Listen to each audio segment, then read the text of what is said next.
I'm Carl Azus for CNN Student News. We're back to our daily current events coverage today. We hope you enjoyed yesterday's look into the U.S. food industry.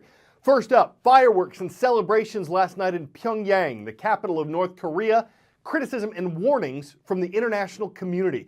It's because the communist nation launched a satellite over the weekend, and a government official said North Korea would continue developing its aerospace technology despite international sanctions, penalties against the country.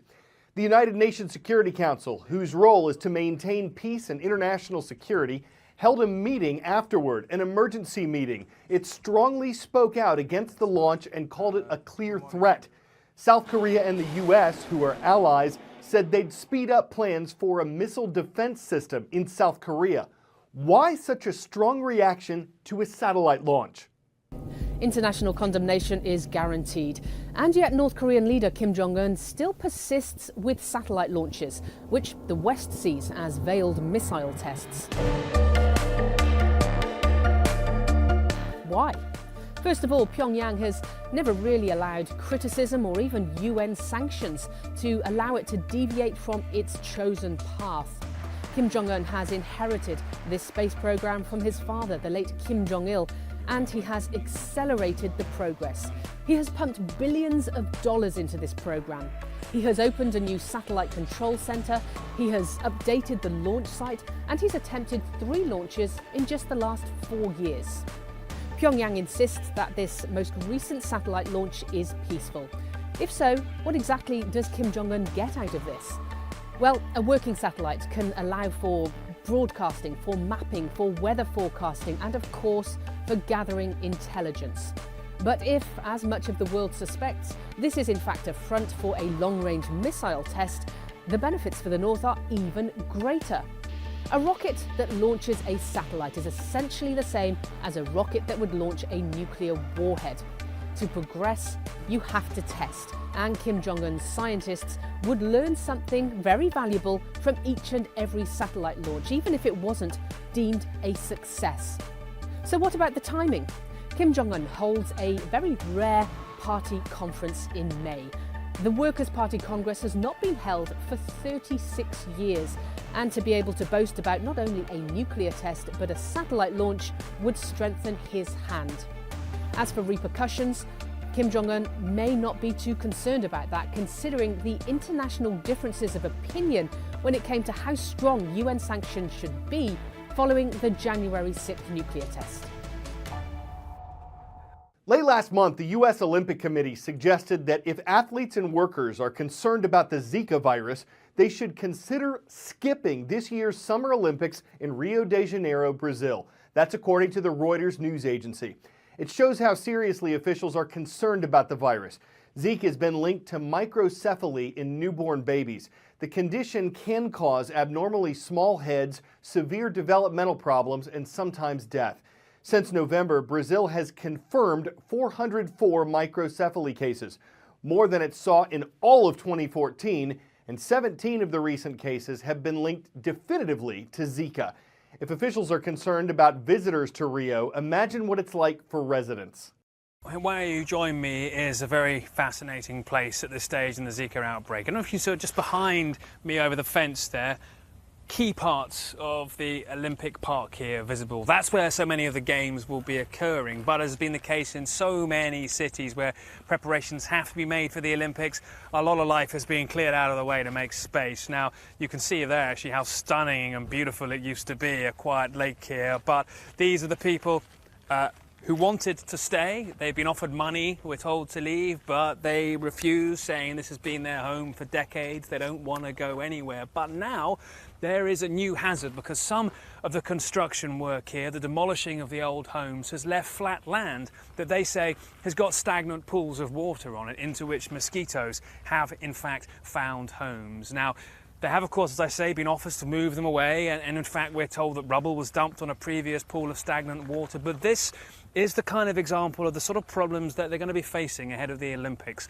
Any pool of stagnant water can be home to the mosquitoes who carry around the Zika virus, and this is just literally half a mile away from the Olympic Park's key buildings where the sports will be occurring. An extraordinarily difficult task ahead of authorities here to explain to these people why they should leave. They hold out, they don't want to go anywhere, this is their homes, they say. And in fact, one of the women living here has just given birth 7 days ago to a little girl, Sophia, and she described, frankly, the relief of seeing that her child was well, was healthy, that the fact that she'd felt a fever while she was pregnant hadn't in fact meant she had Zika, and her kids are now healthy. But right here next to the Olympic Park, in a scene of what used to be such staggering beauty and where Brazil hopes it'll give everyone a shot of its Olympic dream, there are people living next to stagnant water who say they are deeply worried. The site CNNStudentNews.com, the page yesterday's transcript, the schools on today's roll call. International Schools Group Dhahran Middle School leads things off for us. It's in the Saudi Arabian coastal city of Al Khobar on the shores of the Persian Gulf. To Northern Maryland, we're visiting the town of Bel Air next. The Patriots are watching from John Carroll School. And in the city of Emporia in eastern Kansas, it's great to see the Junior Spartans online today at Emporia Middle School. Big day in New Hampshire. The U.S. state is holding its primaries right now. These are votes that'll help determine which one Republican and which one Democrat will eventually appear on the presidential ballot this November.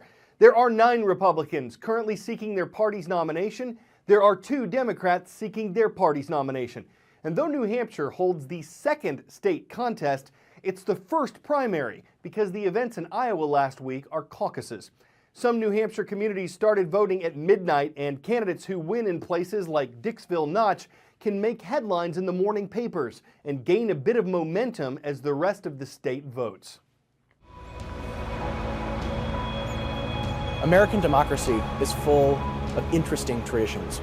One of our favorites is midnight voting far in the reaches of the North Country of New Hampshire. And every 4 years, candidates flock up here.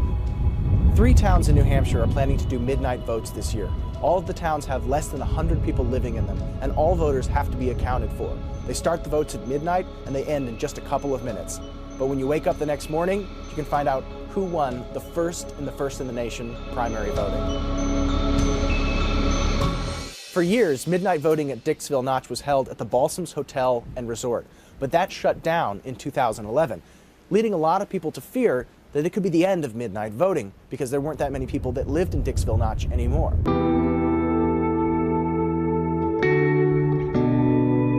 There was a question as to whether or not the resort would be open again and what would we have to spend in order to get a building put back together again and recreate the ballot room, because the room that was the ballot room has been damaged and ravaged by weather and time. We're with Les Otten, who is revitalizing it and is going to reopen it in the next couple of years.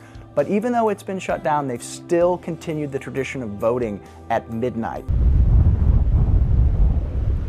What you learn when you come up here is that democracy doesn't look the same way as it does all over the country. People live up here, and they love it. What we might be used to in other parts of the country with town halls and voting in booths and libraries and schools, here they do it in people's homes. And what we're seeing is democracy being played out on a national stage by a very small group of people.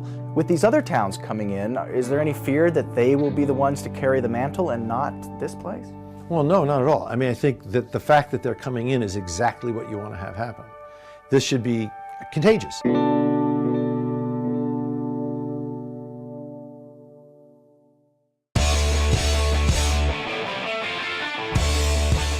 Polar bears are the largest carnivores on land. They are fierce predators, merciless killers, and they'll devour a camera. Okay, so maybe this little girl has a while to go before she'd be a threat to humans. In fact, she's being raised by humans at the Columbus Zoo because her mother was taking long breaks from caring for her. Her father's named Nanook, her mother's named Aurora, so the public voted and named her Nora.